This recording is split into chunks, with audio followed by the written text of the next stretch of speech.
अस्सलाम वालेकुम दोस्तों, आज एक नई और ताज़ा वीडियो के साथ आपका दोस्त शरीफ फरीदी हाजिर है। उम्मीद है आप अच्छे होंगे और रोज़े वगैरह भी चल रहे होंगे। आज हम बात करेंगे कोरोनाई माहौल की।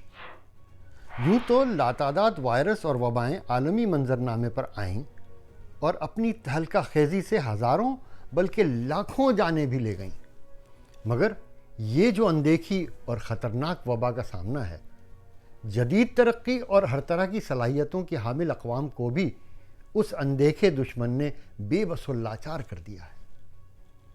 और सूरत हाल ये है कि सलाहियत, अखलाकियात, सियासत व माशियत, नशर व इशाअत व समाजियात सब का सब करोना ज़दा नज़र आता है और किसी की समझ में कुछ नहीं आ रहा कि चल क्या रहा है। ये तो हुआ एक नुक्ता नज़र। अब आते हैं दूसरे लोगों के मुताबिक न जाने किस किस तरह की कहानियाँ कोरोना के बारे में ज़बां ज़दे आम हैं। कुछ के मुताबिक कोरोना वायरस एक तरह का प्रोग्राम है जो दुनिया के तमाम लोगों को डिजिटलाइज करने की तरफ एक कदम है और उसके पहले मरहले पर काम शुरू हो चुका है। आइंदा बरसों में उसकी वैक्सीन लगवाना लाजमी करार दिया जाएगा और वैक्सीन लगवाए बगैर आप किसी भी किस्म के सफ़र के काबिल नहीं होंगे और दूसरे कई कामों में आपको उसकी ज़रूरत पड़ेगी।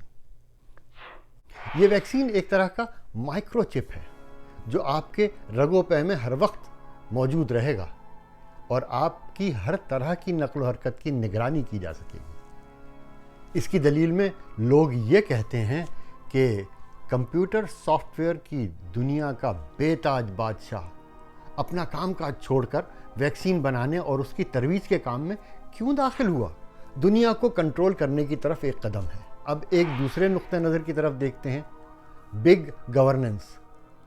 इससे मुराद भी लगभग आलमी हुकूमत इल्यूमिनाटी प्रोटोकॉल के तहत पूरी दुनिया पर एक ही हुकूमत सुपर गवर्नमेंट की शक्ल में बनाने की तरफ एक कदम है, जिसके तहत उसका सरबराह फ़िरौन, शद्दाद और नमरूद की तर्ज पर पूरी दुनिया पर अपने कारंदों यानी अक़वाम मुत्तहिदा के ज़ेर इंतज़ाम इदारों के ज़रिए हुकूमत करने के मंसूबे का एक हिस्सा है।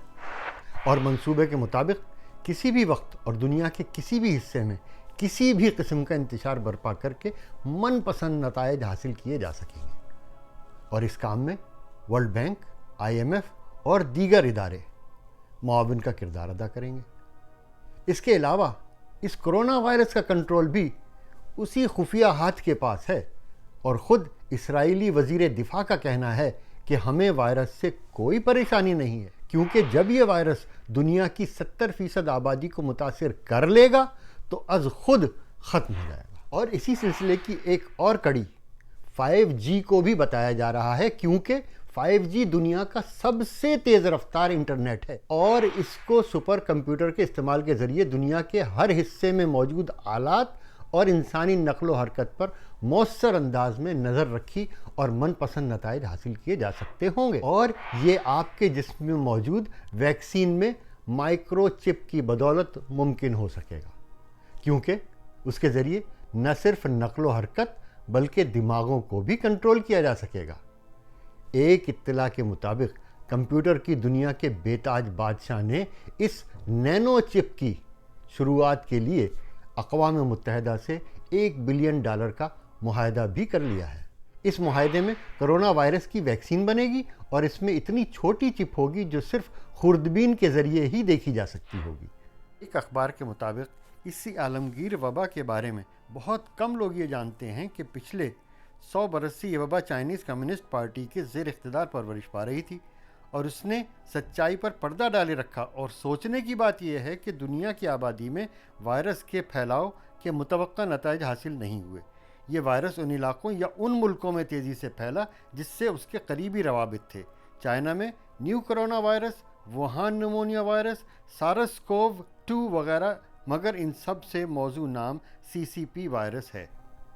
इस तरह की और भी बहुत सी थ्योरीज गर्दिश में हैं।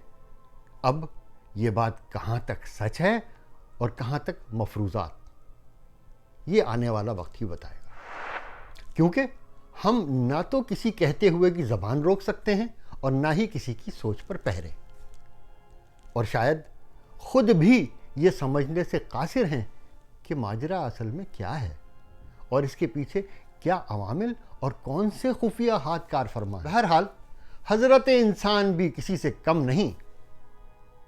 خوفزدہ ہونے کے بجائے ہم احتیاط کی آخری حدوں تک جائیں اور ملحوظ خاطر یہ ہو کہ موت کا وقت معین ہے اور وہ کبھی بھی اور کسی بھی صورت آ سکتی ہے، اب وہ کرونا ہو یا کوئی اور آسمانی آفت۔ ہمت اور یقین کی طاقت کے ساتھ اس اندیکھے دشمن کے سامنے ڈٹ جائیں، یقین کر لیں کہ ہم اس کو اور اس جیسی ہر آفت و وبا کو شکست دے سکتے ہیں۔ اس کے ساتھ ہی ہم چلتے ہیں اپنی ویڈیو کے اگلے سیگمنٹ کی طرف۔ محی الدین صاحب جو بہت بہترین شاعر ہیں، انہوں نے کرونا کے ماحول سے متاثر ہو کر ایک نظم آپ کے لیے تحفتاً بھیجی ہے، چلیے سنتے ہیں۔ روگ نے قہر مچایا تو خدا یاد آیا، درد نے ڈیرا جمایا تو خدا یاد آیا، جو تھے بے خوف خدا سے ذرا دیکھیں ان کو، جب کرونا نے ڈرایا تو خدا یاد آیا، زندگی کو جو سمجھتے تھے تماشا ان کو، خوف مرنے کا ستایا تو خدا یاد آیا، اب معالج نہیں بیمار وبا کو لوگوں، عارضہ اپنا بتا یا تو خدا یاد آیا، ہم کے مجرم ہیں مگر توبہ کا میرے ہمدم، در کھلا ہم نے جو پایا تو خدا یاد آیا، روگ نے قہر مچایا تو خدا یاد آیا۔ تو دوستو، یہ تھی آج کی ویڈیو، امید ہے آپ کو پسند آئی ہوگی۔ پھر ملتے ہیں کسی ایسی ہی اچھی سی ویڈیو میں۔ آپ اپنا بہت خیال رکھیے گا۔ اگر آپ کو پسند آئی ہے تو لائک کیجئے، شیئر کیجئے، اور ابھی تک سبسکرائب نہیں کیا ہے تو سبسکرائب بھی کر لیجئے۔ اس کے ساتھ ہی آپ کا دوست آپ سے وداع چاہتا ہے۔ اللہ حافظ۔